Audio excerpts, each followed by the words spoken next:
12 ರಾಶಿಗಳ ಇಡೀ ವಾರದ ಫಲಾಫಲ ಏನಿದೆ, ಸಮಸ್ಯೆಗಳಿದ್ರೆ ಯಾವ ರೀತಿ ಅದಕ್ಕೆ ಪರಿಹಾರವನ್ನ ಮಾಡ್ಕೋಬೇಕು, ಸಣ್ಣ ಪುಟ್ಟ ದೋಷಗಳು ಏನೇನಿದೆ, ಶಾಸ್ತ್ರಿಗಳು ಆ ಬಗ್ಗೆ ಸಾಕಷ್ಟು ಮಾಹಿತಿಯನ್ನ ನಿಮಗೆ ತಿಳಿಸ್ಕೊಟ್ಟಿದ್ದಾರೆ. ಈಗ ಅನಿತಾ ಶಿವಮೊಗ್ಗದಿಂದ ಕರೆ ಮಾಡಿದ್ದಾರೆ. ನಮಸ್ತೆ ಅನಿತಾ ಅವರೇ. ನಮಸ್ಕಾರ ಮೇಡಮ್. ಯಾರ ಬಗ್ಗೆ ಕೇಳಬೇಕಿತ್ತಮ್ಮ? ನನ್ನ ಮಗಳ ಬಗ್ಗೆ ಕೇಳಬೇಕು. ಓಕೆ, ಡೇಟ್ ಆಫ್ ಬರ್ತ್ ಹೇಳಿ. 17/8/2001 ಓಕೆ. ಮಧ್ಯಾಹ್ನ 2:55. ಏನ್ ಪ್ರಶ್ನೆ?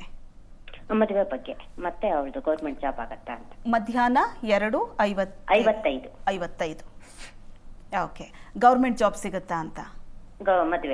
ಮದುವೆ. ಓಕೆ, ಮಾತಾಡಿ ಶಾಸ್ತ್ರಿ. ಅನಿತಾ ಅವರೇ ನಮಸ್ಕಾರ. ನಮಸ್ಕಾರ ಗುರುಜಿ. ನಮಸ್ಕಾರ. ಇವರ ಜಾತಕದಲ್ಲಿ ಬಲ ಏನಪ್ಪ ಅಂದ್ರೆ, ಇದು ನೋಡಿ, ಇದು ಧನುರ್ ಲಗ್ನ. ಲಗ್ನದಿಂದ ಭಾಗ್ಯಾಧಿಪತಿ ಭಾಗ್ಯಸ್ಥಾನದಲ್ಲಿದ್ದಾನೆ. ತುಂಬ ಒಳ್ಳೆಯದು ಅದು.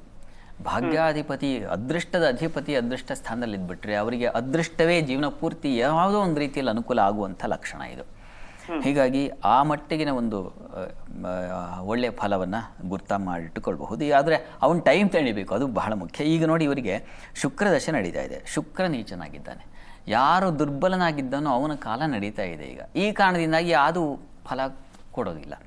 ಈಗ ಶುಕ್ರ ದಶೆಯಲ್ಲಿ ಈಗ ಗುರುವಿನ ರಾಹುವಿನ ಭುಕ್ತಿ ನಡೀತಾ ಇದೆ ಈಗ ಡಿಸೆಂಬರ್ವರೆಗೆ. ಆಮೇಲೆ ಗುರು ಪ್ರಾರಂಭವಾಗುತ್ತೆ. ಗುರು ಅಷ್ಟಮದಲ್ಲಿದ್ದಾನೆ. ನೋಡಿ, ಗುರುಚರಿತ್ರೆ ಪಾರಾಯಣ ಮಾಡಲಿಕ್ಕೆ ಹೇಳಿ.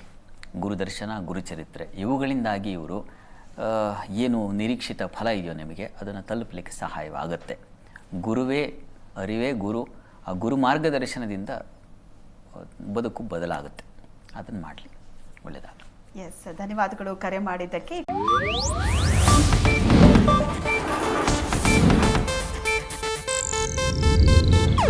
ಇದು ಏಷ್ಯಾನೆಟ್ ನ್ಯೂಸ್ ನೆಟ್ವರ್ಕ್ ಪ್ರಸ್ತುತಿ.